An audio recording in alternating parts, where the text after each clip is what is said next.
So this morning we're looking at Nehemiah chapter 3, and I do hope that you have your Bibles next to you. But if you don't, it would be a good idea to read this chapter at a time that is convenient to you. Amen. The first thing is that when we read Nehemiah chapter 3, and I'm going to be sharing my screen shortly just for you to see something. I want to use three questions to guide the exhortation this morning. And that is when we look at Nehemiah chapter 3, we're going to ask the question and to answer it. What's happening in the chapter? How did we get there? And what does it mean, which speaks to application? What's happening in the chapter? How did we get there? And what does it mean? And of course, there will be overlaps in terms of how we are responding to the question. But I do want us to read the first 4 verses of the chapter. And it says, and I'm reading from the NIV, Eliashib, the high priest, and his fellow priests went to work and rebuilt the sheep gate. They dedicated it and set its doors in place, building as far as the Tower of the 100, which they dedicated, and as far as the Tower of Hananel.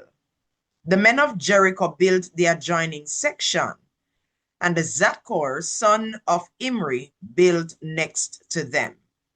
The fish gate was rebuilt by the sons of Hassenaah.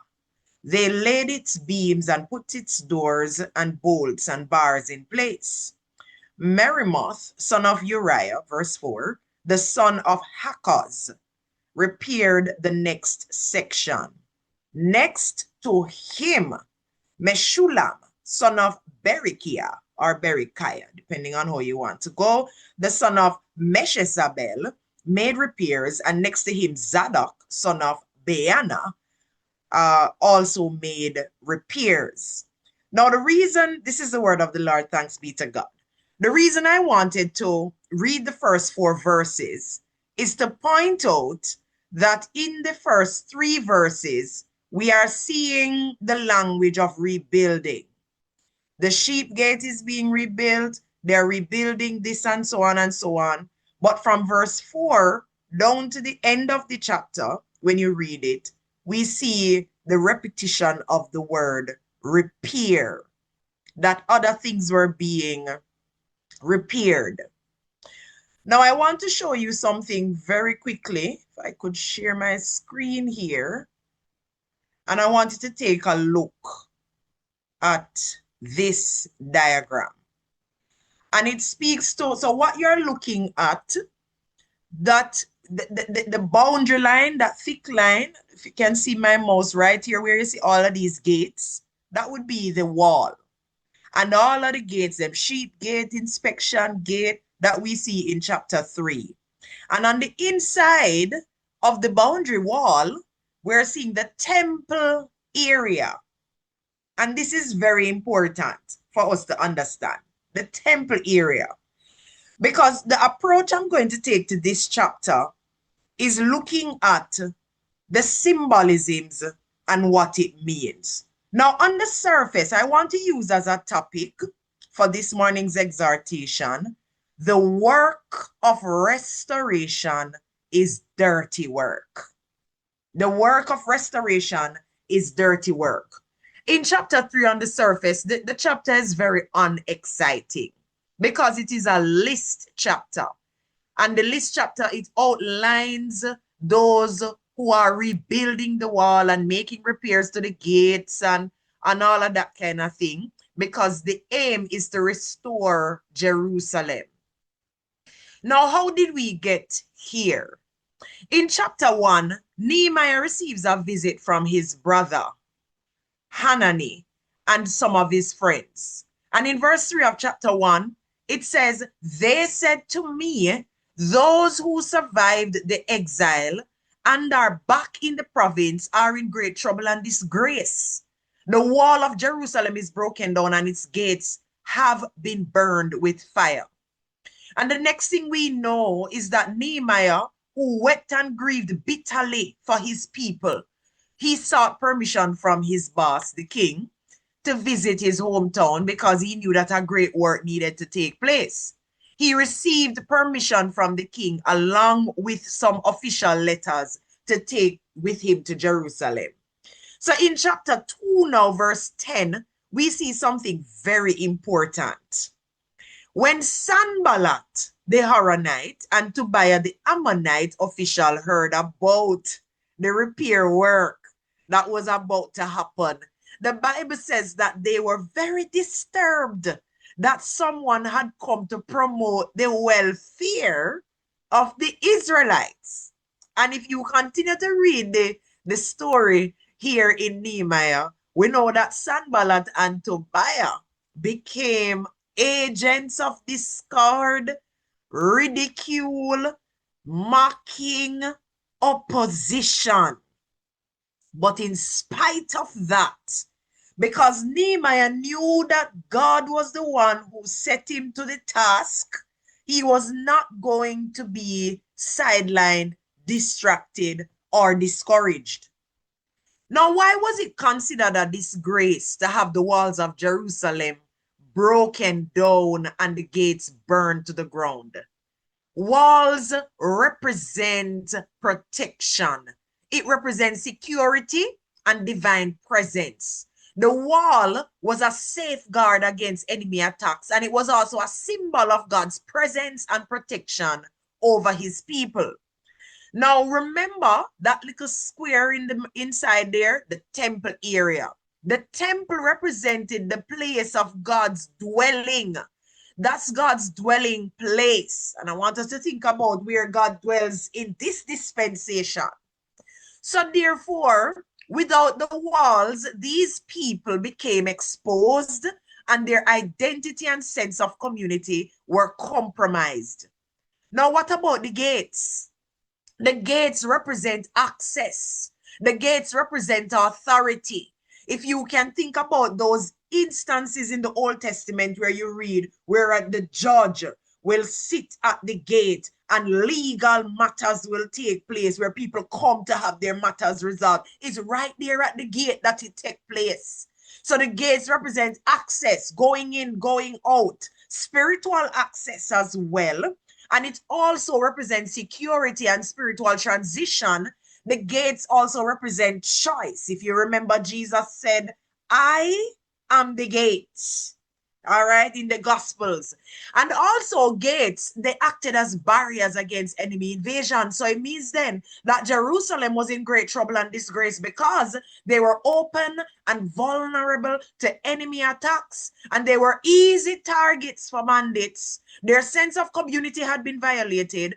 And after being exiled, they had not yet been restored. Now back to chapter 3. I want to point out a few things for us to ponder. The work of restoration is dear to the heart of God.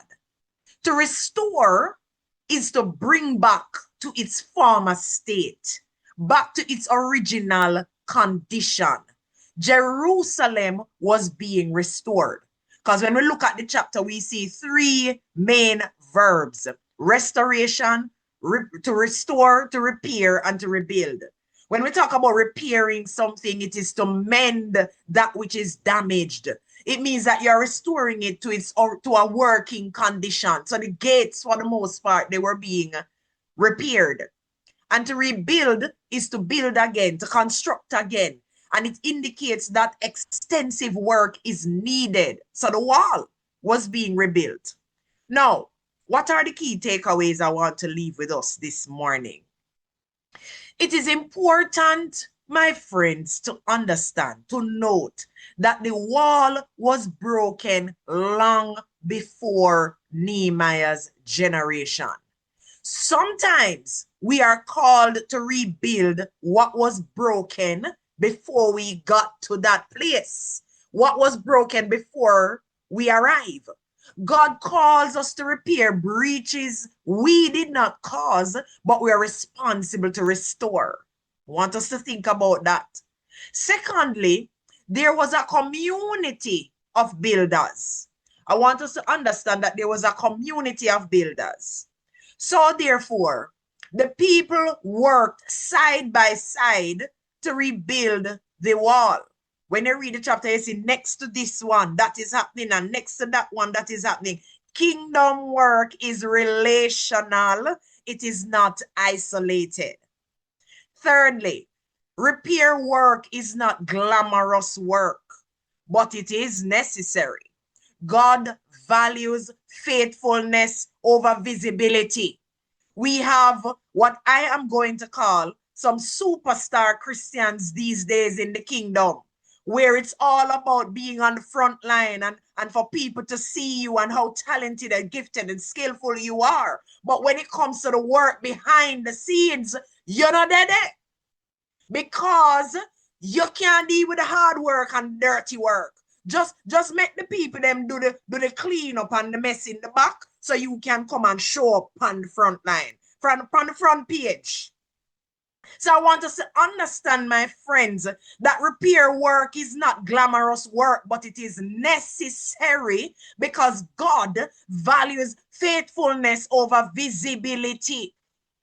Fourthly, the wall was restored because the people had a mind to work.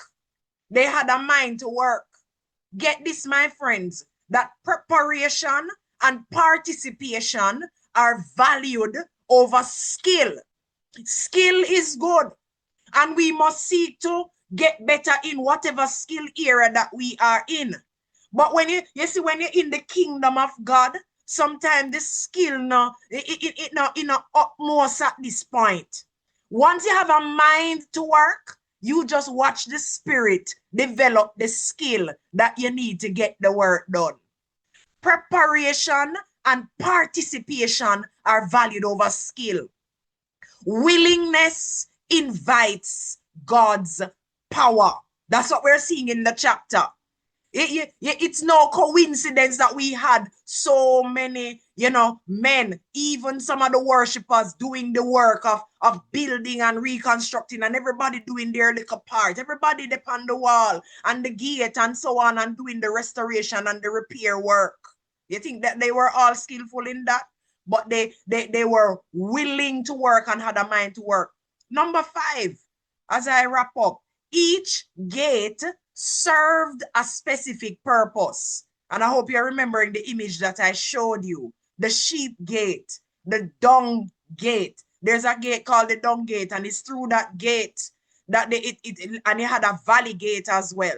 That's the gate that Nehemiah went through when he went to inspect in chapter 2. But you see that dung gate, that's where they went to throw away garbage. Anything that you had that was refused went through that gate. And when you go through that gate and you dispose of it there, then it was burned. So each of the gates had a different purpose, a specific purpose. But this is the message, that what we allow access to in our lives determines our spiritual health. I think I need to say that again. What we allow access to in our lives determines our spiritual health. The gates of access needed to be repaired. And as I close, restoration work is dirty work. Sometimes spiritual pride and resistance to God's work will cause people to not put their shoulders to the work. As a matter of fact, if you think that I'm outside of the chapter, if you have your Bible and you're looking at Nehemiah chapter 3, just look at verse 5. Because in verse 5, we had a set of supervisors. Some of the leaders, they were overseeing the work maybe, but the Bible was very clear to give us the detail that them never put them shoulders to the work, but their subordinates did. Let me tell you something. Position does not excuse obedience, and resistance often hides behind status. Sometimes even leaders refuse to get their hands dirty. But I want to thank God for Jesus Christ, who got his hands dirty to bring restoration and salvation to those of us who are muddied in sin. A dirty God. Thank you, Jesus. Restoration work is dirty work. And I want to let me talk to you for a little bit. Let me talk some more to you. Let me be specific to talk about you.